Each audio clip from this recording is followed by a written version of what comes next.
The shuttlecraft merges into another lane of flying traffic, passing by titanic pillars of inhabited structures. The magnitude is astonishing, easily housing millions in each.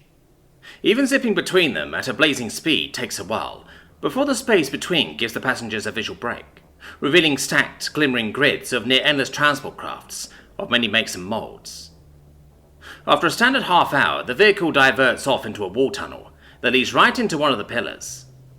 Although there are parking stations galore along the tunnel walls for vehicles to land or lock to, the craft continues deeper and deeper into the depths of the titanic structure within the already monumental station.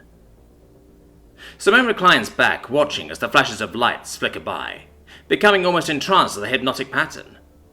Never in her life did she expect to find herself in this place at any capacity. She doesn't belong here among the elite, where everything looks spectacular and clean. That's just it though, isn't it? It's dirty in its own way, she's sure of it. The more spotless you want to make a place, the more clutter you need to store away.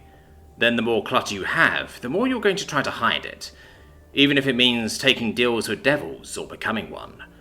Politics at its finest. You look like you were deep in thought, Chuck says softly, as she leans against her Terran. Don't panic, it happens sometimes, Simone mumbles back with a smirk, still staring out at the flashing lights. Nakali giggles as she reaches one of her lower arms up to fix a loose strand of her fiancé's head fur. I believe we will succeed.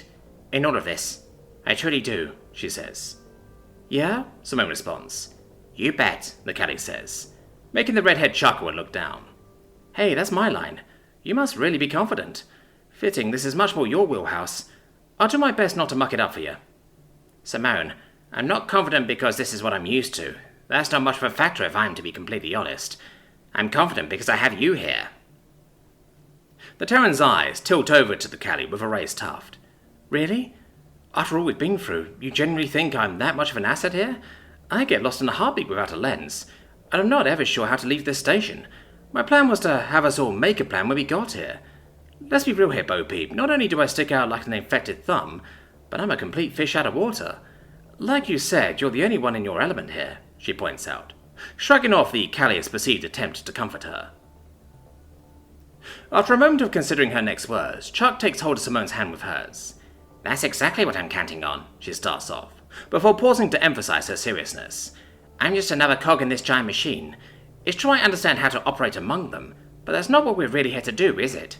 So, I change my mind and say this without hesitation. I want Simone Thatch to do exactly what Simone Thatch is inclined to do. No matter what happens, I'm with you, and I trust you. The princess finishes, before pressing her forehead to Simone's lovingly. You might regret that, the redhead mutters with her smoke returning.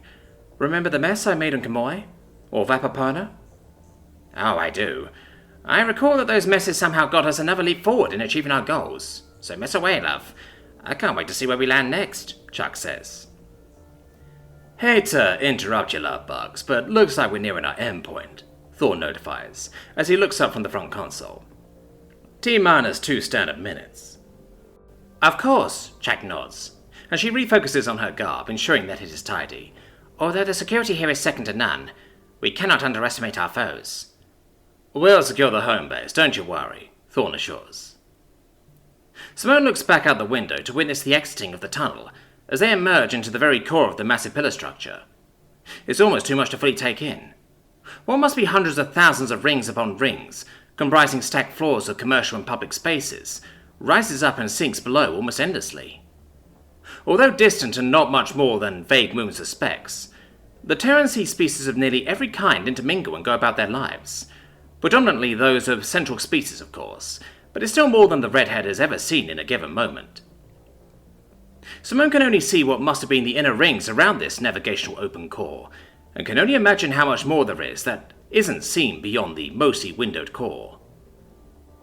The craft then halts before rising vertically like an elevator. Its nose aims itself towards the wall as its trajectory alters to a more diagonal movement, almost as if it's an inspecting pollinating insect. Soon enough it finds its destination, stopping right in front of an opening diamond-shaped door. This new tunnel that the princess and her entourage find themselves in is rather claustrophobic in comparison to the last one, as the shuttle seems to only fit by design. Thankfully, this final jaunt is short, as the craft comes to a full stop before rising up vertically through a ceiling access bay. A floor slides under the craft, allowing it to finally rest and open up for the passengers to step out. "Home sweet base," Thorn mumbles as he steps out first, his cyan glowing eyes scanning the space up and down. "I'll hook up to the local network and check things out there. If it's clear, I'll implement our own security measures," Devon notifies as he stepped out next. "Someone grab my suitcase for me?" Simone waits inside with Chuck as the others drain out. "So, it's like a personal garage situation? We're already in the apartment?" the redhead asks to pass the time. "Indeed. This craft will be available to take us to other pillars, but the transport system within the core is mostly regulated to walking, tube trains, and omnidirectional elevators. Be sure to always have a map at the ready with your lens," the caddy responds, tapping the side of her own head with a lower limb. "No need to tell me twice," the Terran agrees, before Brandy gives her the all-clear hand signal. Nodding back, she gently pats Chuck's shoulder to stand. The initial space around the park shuttle is not remarkable. However, the door and wall leading into the communal living space is opaquely transparent like a fog glass. Stepping through the doors, a much clearer view of the fair-sized circular space is revealed. Along the curved wall are doors presumably to bedrooms and lavatory facilities. In a specific segment corner of the circle was a basic open kitchen and dining furniture layout. Troy was already raiding what is already stored there. Across from it, on the opposing side, is a convex room with a desk, seemingly for private meetings. Devin has set himself up there to operate his own operation. In the dead center of this space sat a circular couch that surrounds a holographic entertainment media system. The two grats splayed themselves on parts of the couch like cats that have always owned the place. "Seems adequate, though the ceilings are a bit higher than I'm used to," Jack jests, nudging the redhead with a poke.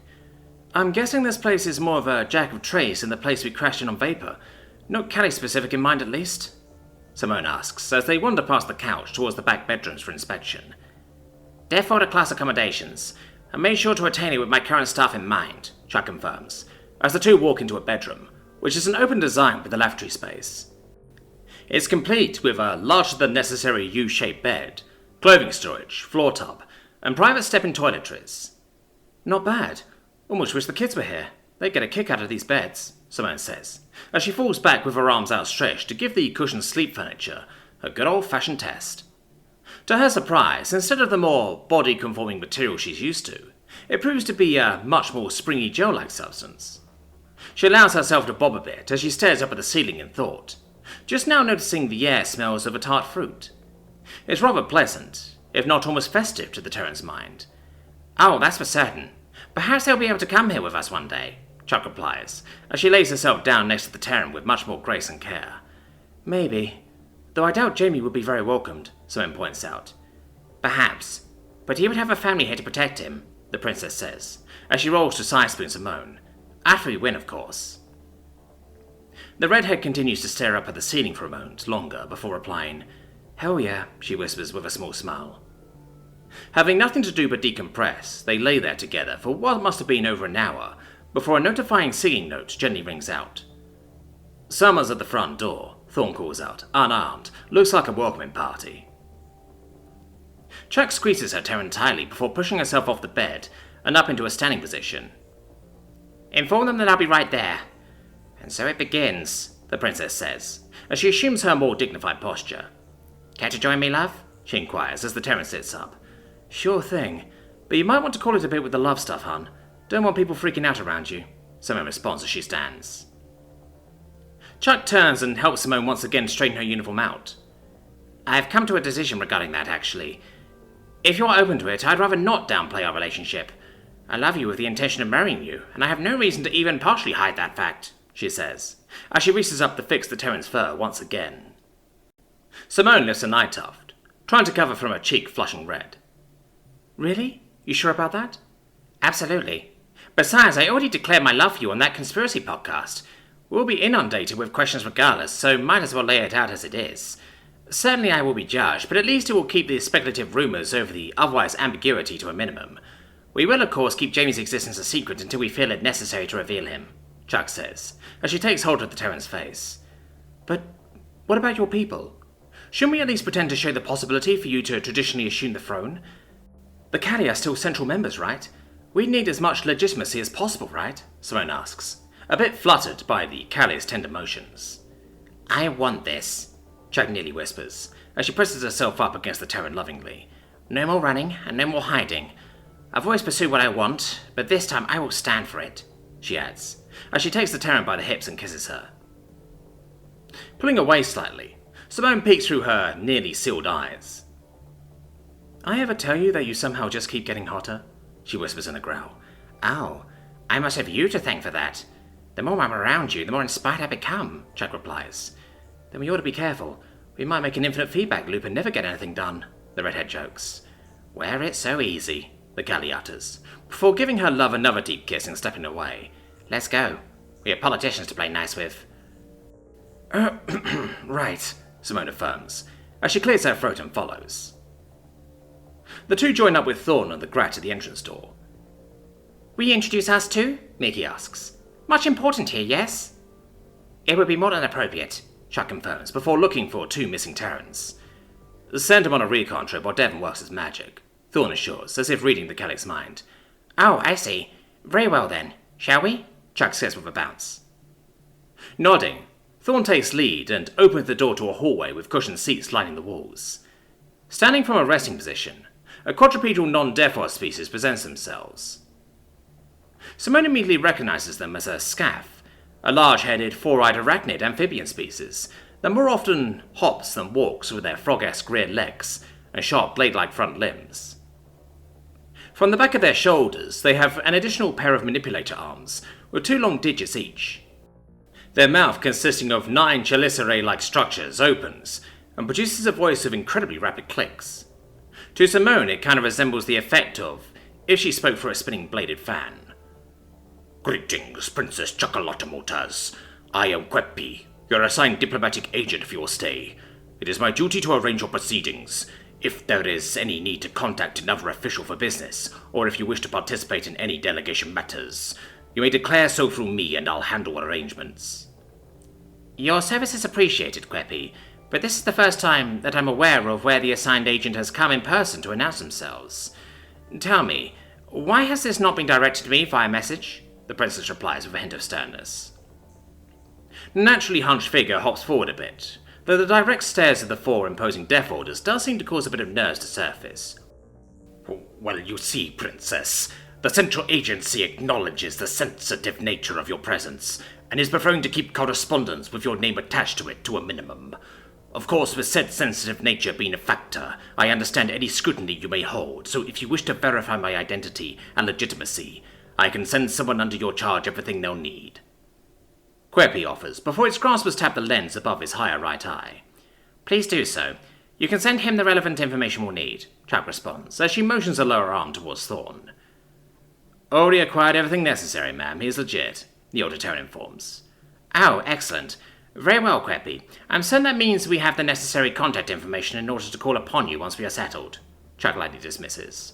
With full due respect, Chocolatamotaz, there are outstanding concerns from the Central Agency that I've been tasked with clarifying. Interest in maintaining public safety, you see. So if you could spare the immediate time, I have some pressing inquiries that once answered may help expedite proceedings with your involvement. Queppy presses. Very well, you have your time, Chuck grants, her lower arms hooking together. Thank you, Your Majesty. Now the most pressing topic is regarding your staff. We have verified the identity of all but the older male Terrans standing with us here, and the other Terrans under your charge have, shall we say, not the most lawful of pasts. Are they necessary to be present? The scaff starts, before being cut off by a raised lower princess limb. Are any of my security detail under arrest, Agent Queppy? She asks sharply. No, Your Majesty. There's just concerns that... Then they are necessary. As you know, my own safety is imperative to not only my interests, but to our central hosts. Every Terran accompanying me are trusted allies to the royal family, the true royal family, and I fully accept responsibility for their presence and actions while on this station, Chuck asserts. Clearly not quite satisfied with that answer, Queppy moves on. Very well, and to another concern. You are aware that the bounty placed on your life is well known, but do you understand that Central's protections are limited in preventing any harm befalling you? You will be provided the utmost care, but there can be no guarantee that you will be safe at any given moment. the scav asks. That's what the tones are for, Agent Queppy, Chuck simply responds, tilting her horned head from side to side. I arrived here fully aware of the fact that my safety is in question. Right, understood. Now I can see I'm testing your patience, but I have one more concern to bring up. McGrath, you have them listed as security, yet their people's integration into the Central Galactic community is still pending. May you please send me their payment records? Queppy requests, sounding relieved to nearly be finished. Of course. I have established proper linked banking accounts that only they have access to as well. Unlike my father, I would not turn to indentured servitude, Chuck replies, as she activates her lens and forwards the requested records. I hope your superiors find the pay rate more than reasonable. They are protecting the last living member of the Cali royal family, after all. Wonderful. Before I go, is there anything I can start organizing for you? I understand that the Grat ambassador is hoping to meet with their kin. Since you are directly involved with them being here, it should be of no issue to arrange, Queppy offers. Oh, that. Chuck considers as she looks to the Grat couple beside her, both trying and failing to hide their hope. Would be wonderful. I know my Grat staff would be grateful for the opportunity as well. Very good. I'll notify you for your security of a time and place as soon as I'm able. Until then, thank you all for sharing your time. Queppy dismisses himself, before hopping down the hallway to the proper exit. Much thanks, Chuck, Miki says once the agent fully leaves. I wouldn't hold you two away from your people like that, though we will have to decide how involved they will be with our current task. The minimum we need from them is for us to sit in during their meeting with the Terran president, Chuck replies. I ask, limit involvement. Grab people can't suffer in case this go bad, Nugent inputs. Thorne's non-mechanical eye then shoots open as he receives incoming intel. It might already be getting bad, he said, before running down the hall at a breakneck pace. What? Thorne? Simone shouted after him. Take the shuttle, forwarding situation, the old man replied, before disappearing out the exit. You heard him, Simone directed, leading the 3 hours back into the apartment in a rush. Need suit? Miki asks, as she lunges for one of her suitcases. I don't, Simone starts to respond, before Thorne's context message comes to her. Grab it. Change in the shuttle. We need to go now. Devin? She turns to the network room to see the man alternating between hard light panels. I'll hold the fort. Alert messages to the authority forces were actively being blocked. Local units have been diverted to another innocent. Guessing it's part of the setup too. Just go. I'll do what I can, he replies. I'll stay too, Chuck notifies, as she opens her luggage suitcase. I don't like the idea of leaving Devin here alone, especially since I think we're expected to all leave. Simone paused for a moment, as the Grat piled in the shuttle with their luggage. This is all a trap, she realized. Yes, so let us act accordingly. We can't all go to one place, and also can't let the Grat ambassador come to any harm. Go, love, they'll need you, Chuck orders with a nod of her head, locking eyes with her fiancé. It is the duration of a single heartbeat, but to Simone and Chuck, it may as well have lasted for hours. They are too far away from each other to embrace again in case this is the last moment they share. They will just have to trust in one another that it won't be. Be safe. Be careful, Simone calls out, as she turns away and settles into the pilot seat. You too, Chuck's voice responds, just before the shuttle door seals and the shuttle drops into the tunnel. What happening? Nodrin asks, as they start to fit on their power armor. Troy and Brandy discovered that an armed group of mixed mercenaries are on their way to assassinate the Grat ambassador before we can meet up. They are taking the engineer access tunnels and are closing in, Simone breathes, as she manually rushes the vehicle out of the tunnel, causing it to bump and scrape before finding the open core. Tilting up, she floors it towards the coordinates provided by Thorne. This info sends the Grat into a frenzy, suiting up faster than any of their previous practice attempts. Once they finish, they double-check the other's work. Think they attack apartment 2? Miki says in concern. Hope not. But if they do, Chuck and Devin will handle it.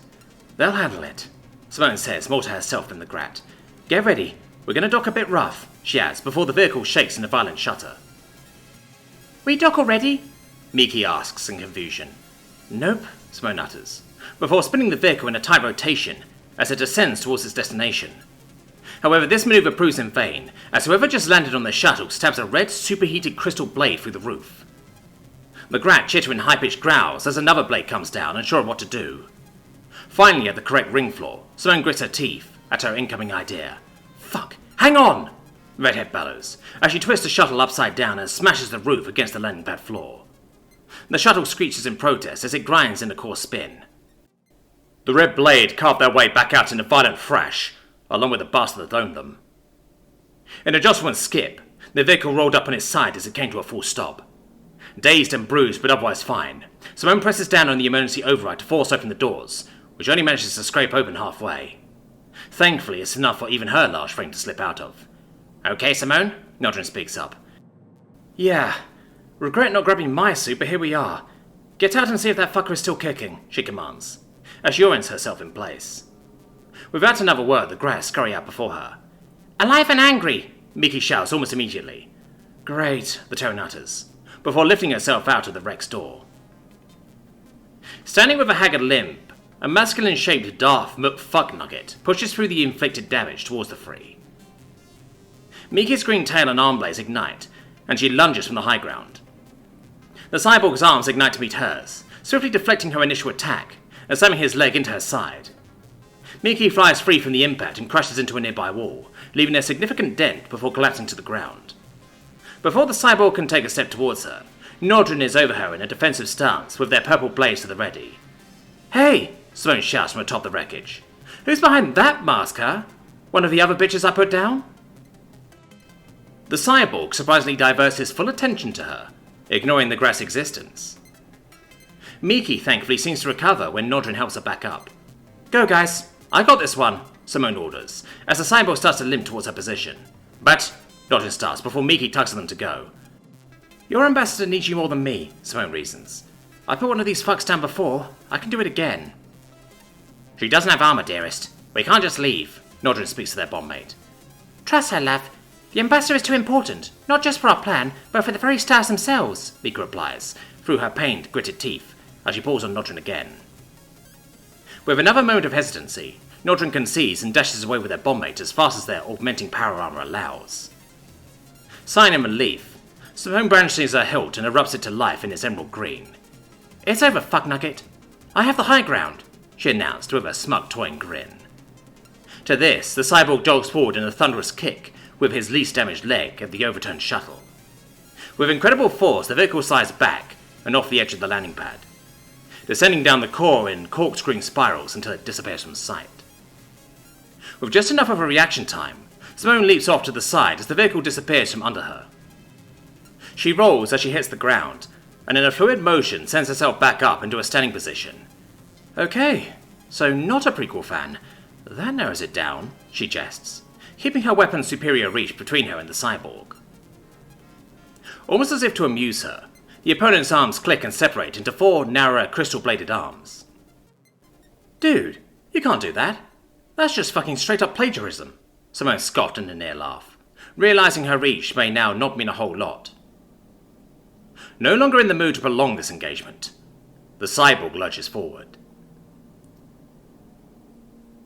"I've been locked out of the tunnel doors," Devin notifies, as he abandons his station to start digging out more of his own defensive gear. A fully armoured Chuck takes position in one of the bedroom doors, her trusty smuggled pulse rifle up at the ready. Unfortunately, her suspicions were proven true. It's then the lights all die out into pitch darkness.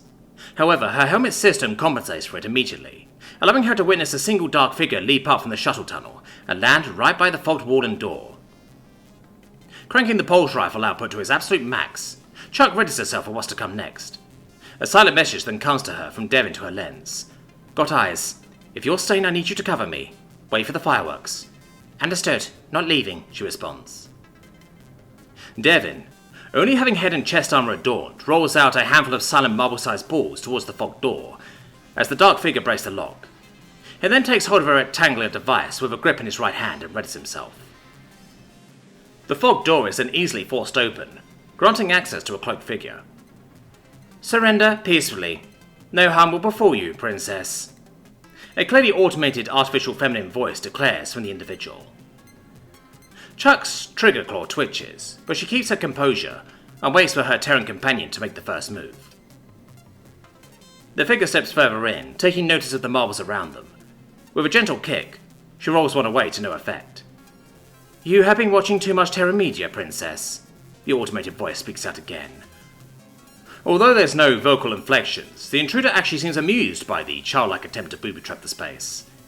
"My son loved those movies too, but they are complete fiction, princess." The intruder walks in further, seemed to look directly at Chuck's location. A single short red crystal blade ignites out from under the cloak, reflecting the black metal that consisted of the cyborg's body. Last chance, princess. Chuck starts to panic as the memory of Sam attacking her and Simone strikes through her mind. Simone struggled in that fight, and that was with her power armor. There is no way they can win against this new cyborg, if she is at all comparable to Sam's abilities. It's then Chuck receives one more message before Devin dashes into action. Call me Kevin McAllister.